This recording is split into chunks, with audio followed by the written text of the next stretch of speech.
भारत के शहरों और कस्बों में मुझे लगता है हर सुबह लाखों नौजवान एक ही सपना लेकर उठते हैं, एक सरकारी नौकरी का सपना। ये सुनने में शायद सिर्फ एक करियर चॉइस लगे, पर असल में ये सुरक्षा, सम्मान और एक बेहतर जिंदगी का वादा है।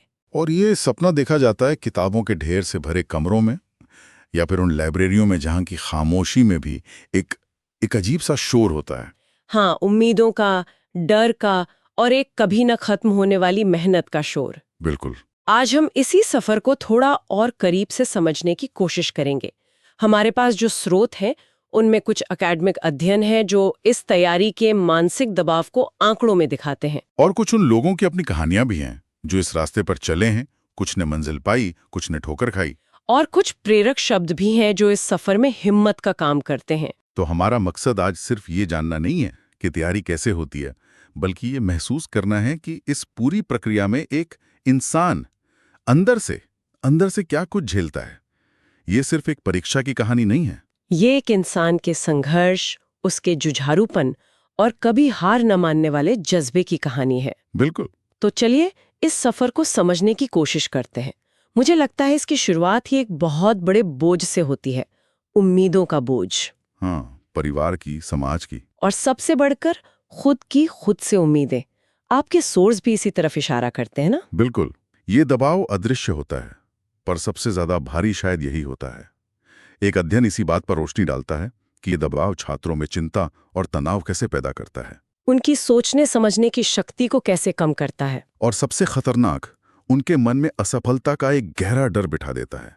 ये कोई किताबी बात नहीं, ये एक जीती जागती हकीकत है। और अब तो ये सिर्फ एक एहसास नहीं रहा, हमारे पास इसे साबित करने के लिए आंकड़े भी हैं। हाँ, नागपुर में प्रतियोगी परीक्षाओं की तैयारी कर रहे छात्रों पर 2024-2025 में एक बहुत विस्तृत अध्ययन हुआ, और उसके नतीजे सच कहूं तो चौंकाने वाले हैं। क्या कहते हैं आंकड़े?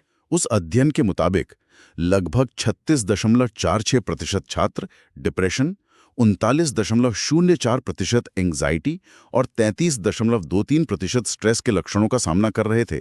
36% डिप्रेशन, 39% एंग्जाइटी। हाँ, इन नंबरों को बस सुन के आगे बढ़ जाना आसान है, लेकिन एक पल रुककर सोचिए। इसका मतलब है कि हर 3 में से 1 से ज्यादा छात्र मानसिक स्वास्थ्य की गंभीर चुनौतियों से जूझ रहा है। और वो भी चुपचाप, अपनी लड़ाई अकेले लड़ रहा है, जिसके बारे में शायद किसी को पता भी नहीं। बिल्कुल। और सोर्स में एक और बात थी जिसने मेरा ध्यान खींचा। ये छात्र दिन में 8 से 12 घंटे लाइब्रेरी में अकेले बिताते हैं। हम सब मानते हैं कि पढ़ाई के लिए शांति जरूरी है, पर क्या यही शांति उन्हें धीरे धीरे और अकेला बना रही है? ये एक बहुत जरूरी सवाल है।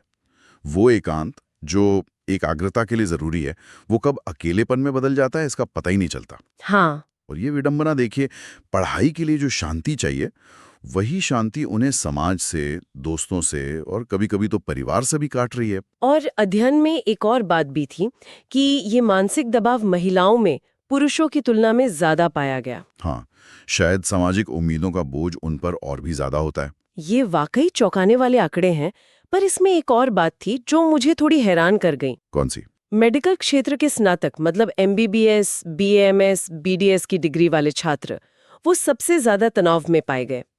ऐसा क्यों हो सकता है? आमतौर पर तो हम सोचते हैं कि उनकी एक राह तो तय हो ही चुकी है। ये एक बहुत दिलचस्प पहलू है। क्या है कि इसके पीछे कई वजह हो सकती हैं। पहली तो ये कि मेडिकल की पढ़ाई खुद बहुत लंबी, मुश्किल और महंगी होती है। सही बात है। तो उस भारी निवेश के बाद जब कोई फिर से एक और अनिश्चित परीक्षा की तैयारी करता है, तो दबाव दुगना हो जाता है। और शायद उम्र का भी फर्क पड़ता होगा। बिल्कुल। उनकी उम्र भी अक्सर बाकी छात्रों से ज्यादा होती है, जिससे शादी और करियर में सेटल होने का सामाजिक दबाव और भी बढ़ जाता है। शायद उन्हें लगता है कि उनके पास असफल होने की गुंजाइश बाकियों से कम है। सही बात है। ये आंकड़े उस अदृश्य संघर्ष को एक चेहरा देते हैं जो बंद दरवाजों के पीछे चल रहा है। हाँ।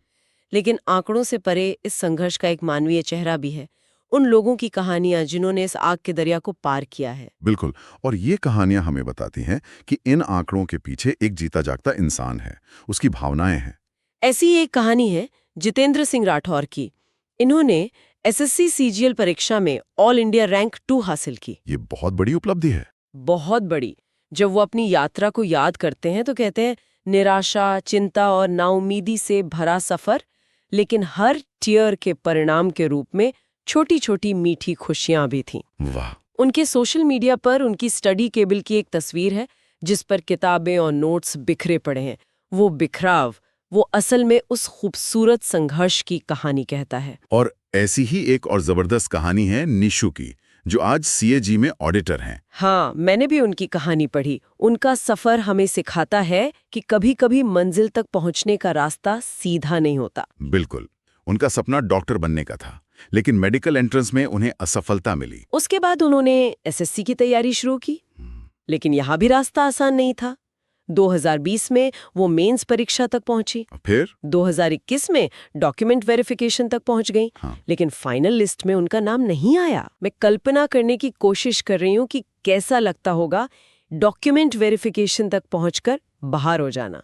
ये तो ऐसा है जैसे आप मैराथन की फिनिश लाइन पे पहुंचकर फिसल गए हो। उसे एक पल में कितनी उम्मीदें टूटती होंगी। और ये एक बार नहीं, 2 बार हुआ। यही वो पॉइंट है जहां 99% लोग शायद हार मान लेते हैं। ये सोचना कि शायद ये मेरे लिए है ही नहीं, बहुत स्वाभाविक है। लेकिन उस गहरी निराशा से उभरकर फिर से उन्हीं किताबों को उठाना, उसी रूटीन में वापस जाना, ये असाधारण हिम्मत की बात है। और निशु ने वही हिम्मत दिखाई। आखिरकार 2022 में अपने तीसरे प्रयास में वो सफल हुई। ये कहानी सिर्फ सफलता की नहीं है, बल्कि बार बार गिरकर उठने के जज्बे की है। बिल्कुल। और इन बड़ी कहानियों के साथ साथ और भी कई छोटे छोटे संघर्ष हैं, जैसे उज्जवल की कहानी, जिन्होंने अपनी पूरी तैयारी एक फुल टाइम नौकरी के साथ की। सोचिए, दिन भर ऑफिस का काम और फिर रात में किताबों से दोस्ती, नींद और आराम से समझौता करके। या फिर अक्षय की कहानी, जो ऑनलाइन पढ़ाई के दौरान ध्यान भटकने जैसी आज के जमाने की चुनौतियों से लड़े। हाँ, ये तो आजकल बहुत आम बात है। उन्होंने ये समझा कि 12 घंटे कुर्सी पर बैठने से ज्यादा जरूरी है कि 4 घंटे की पढ़ाई कितनी गहरी और गुणवत्तापूर्ण है। ये सभी कहानियां एक ही धागे में बंधी हैं, दृढ़ता और अटूट लगन। जब दबाव इतना ज्यादा हो, संघर्ष इतना लंबा हो, तो मन का थक जाना तो स्वाभाविक है। ऐसे में मन अक्सर असलियत की कठोर दुनिया से भागकर एक काल्पनिक दुनिया में सुकून ढूंढता है। हाँ, और यहाँ एक बहुत दिलचस्प मनोवैज्ञानिक पहलू सामने आता है। एक रेडिट पोस्ट में एक छात्र अपना अनुभव साझा करता है। वो लिखता है, पता है कि रिजल्ट आने तक कुछ भी फाइनल नहीं है, फिर भी दिमाग दिन में एक बार इमेजिनेशन मोड ऑन कर ही देता है। अच्छा। वो कल्पना करता है कि पहली सैलरी से क्या करेगा, परिवार के लिए क्या खरीदेगा, किस शहर में पोस्टिंग अच्छी लगेगी, ऑफिस का पहला दिन कैसा होगा। ये तो शायद हम सबने कभी ना कभी किया है। अपनी पहली सैलरी कहाँ गई मुझे आज तक ठीक से याद नहीं, पर उसके सपने मैंने महीनों पहले देख लिए थे। पर मैं ये सोच रही थी कि क्या ये कल्पना करने की आदत हमेशा पॉजिटिव होती है? क्या ये कभी-कभी एक जाल भी बन सकती है? आपने बहुत सही सवाल उठाया। अगर नतीजा उम्मीद के मुताबिक ना आए तो उस कल्पना के टूटने का दर्द शायद और भी ज्यादा हो। बिल्कुल, ये एक दो-धारी तलवार की तरह है। एक तरफ ये कल्पनाएं उस मुश्किल सफर में बने रहने के लिए एक जरूरी मनोवैज्ञानिक कवच की तरह काम करती हैं। तरह का मोटिवेशन। हाँ, जब असलियत बहुत कठोर हो तो ये छोटे छोटे सपने प्रेरणा का काम करते हैं।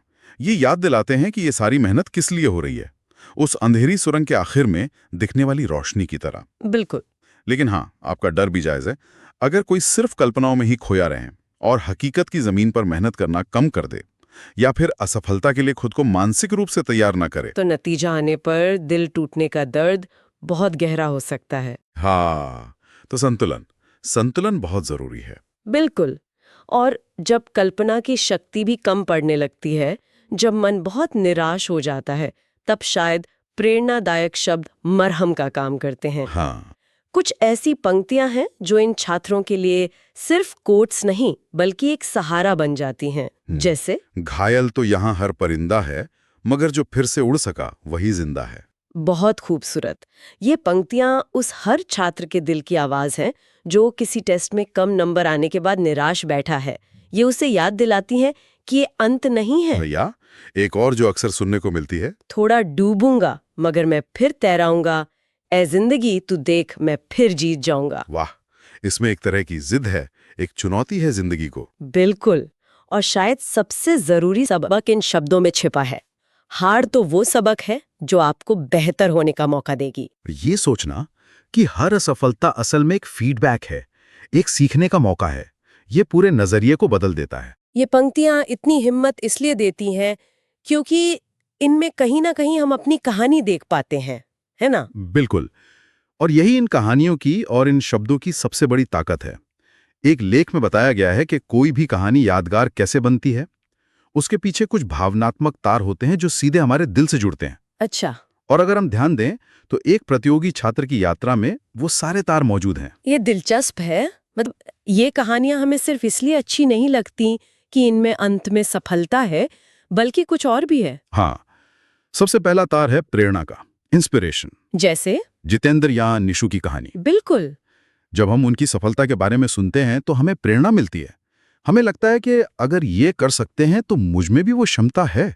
ये मानवीय भावना की जीत की कहानी है। सही बात है। ये हमें एक उम्मीद देती है। दूसरा तार है सहानुभूति का, एम्पैथी। जब हम उनके संघर्ष, उनके तनाव और फाइनल लिस्ट में नाम ना आने के दर्द के बारे में पढ़ते हैं तो हम एक भावनात्मक जुड़ाव महसूस करते हैं। हम उनके दर्द को अपना दर्द समझने लगते हैं। हाँ, हम उनके लिए महसूस करने लगते हैं और यही सहानुभूति हमें उस कहानी से गहराई से जोड़ देती है। और तीसरा और शायद सबसे शक्तिशाली तार है प्रासंगिकता का, रिलेटेबिलिटी। मतलब खुद को उस कहानी से जोड़ पाना। अच्छा।